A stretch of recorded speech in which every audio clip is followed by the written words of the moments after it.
You see a lot of people attacking a woman, right? And then it's like the first thing they think is, let's bandwagon on it. I also heard this. I also know that. And let's disregard how this may be making her feel right now. Look at her having a breakdown. Like, you know what I'm saying? Like, you put me through so much, and then when I finally start responding, now I'm crazy. Now I'm having a mental breakdown. It's always the same playbook, though. Right. But then I had to really just learn that that's what comes with being a powerful woman. When you don't show any weakness, they try to keep on figuring 100%. out what is it that's gonna make her tick. Down.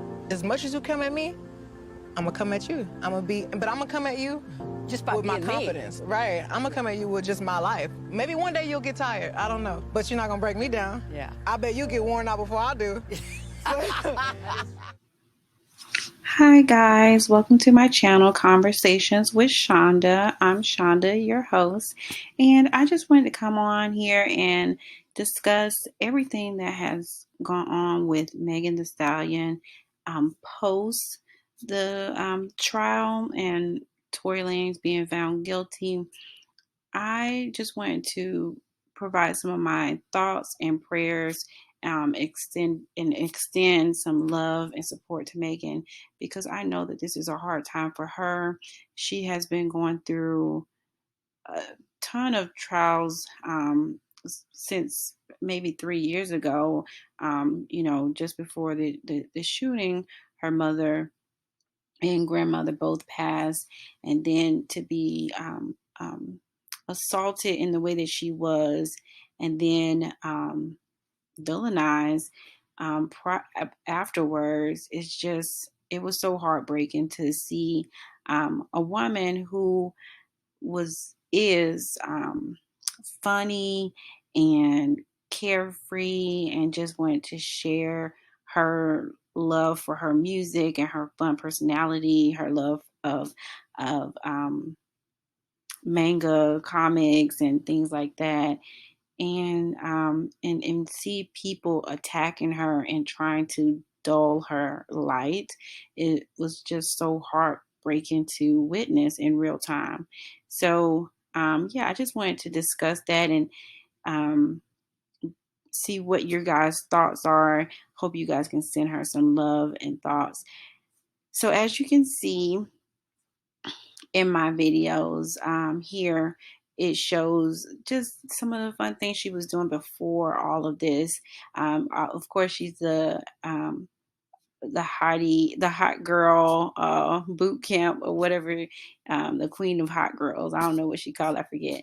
And then also you see she was she did I miss when she did the Hottie Halloween, and that was just so fun and innovative, and it was just so different from what we see or what we saw celebrities. The way they behave was so different from what she was displaying, and she just brought so much to the rap community and the hip hop community, the pop community. It was just fun to see her being so carefree, and I just can't wait for her to get back.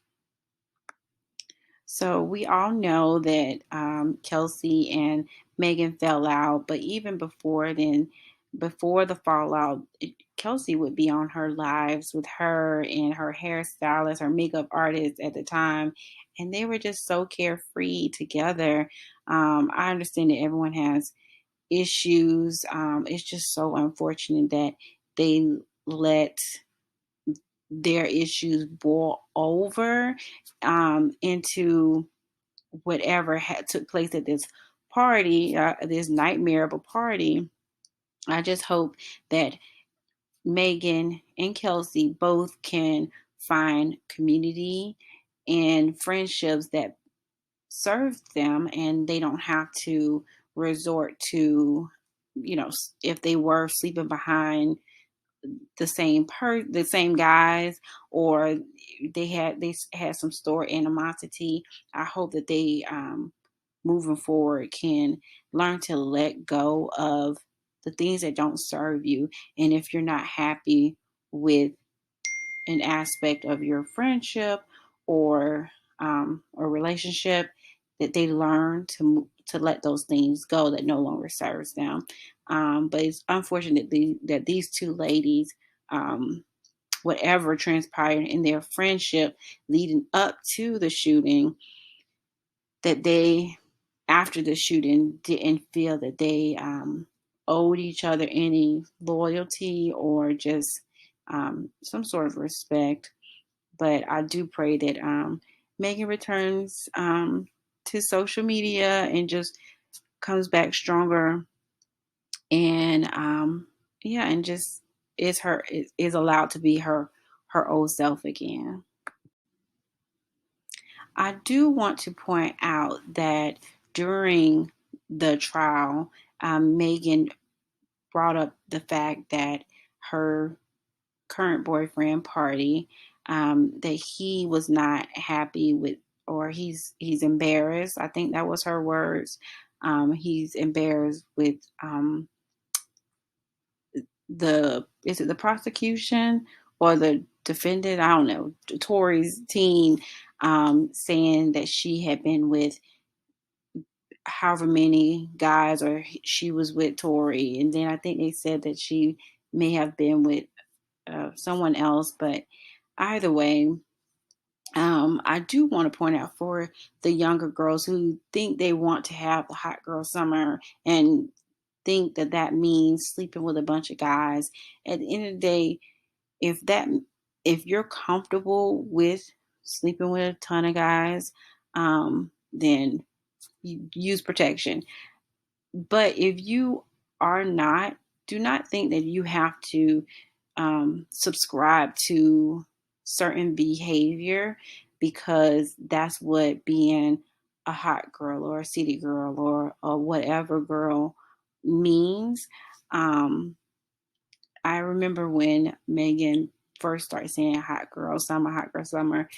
I remember a lot of people saying, "Oh, that means like sleeping with a lot of guys and getting money from guys and da da da da." But I remember Megan herself saying, "It's not just about guys. It's not about the guys. It's about doing what makes you happy."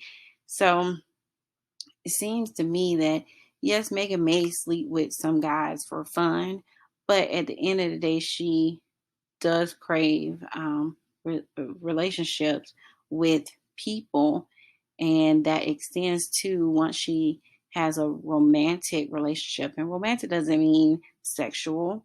Romantic, as in this is her partner. So let's look at Party. She's saying that Party is not happy with the rumors or the reports that she might have slept with Tory. So that shows you that yes, it's fun to say, "Oh, hot girl summer," but it's also important to keep some stuff to your chest, and that way you can attract the person that you want to be with. And a lot of the time, especially when you're under 25, under 30, a lot of times people don't want to be with someone who's been with a lot of people, particularly men. As you get older, that starts to go out the window. But while you're younger, in your 20s, you want to have fun, you want to experiment, but that doesn't always have to lead to a lot of promiscuous behavior. So do keep that in mind, because that's something that came up in my mind when I was watching some of the coverage of the the court case. So lastly, I just want to add, if you are in a relationship, and that can be a friendship or romantic, casual or non-casual romantic relationship. Um, if you're in a relationship or a friendship and you find that there are certain things that you guys, maybe you've um, grown out of that person, um, never be afraid to cut off ties with people. You don't have to do it in a nasty or mean way, but you can, separate yourself, slowly distance yourself from toxic people. If you have trouble um, separating yourself from a toxic person, especially if it's someone who may be abusive or something like that, um, look into resources that you can get help, because we see so many Black women today um, who have been unalived by so-called friends, who have been stabbed by so-called friends, who have been just abused and mistreated by so-called friends and so-called um, boyfriends or lovers.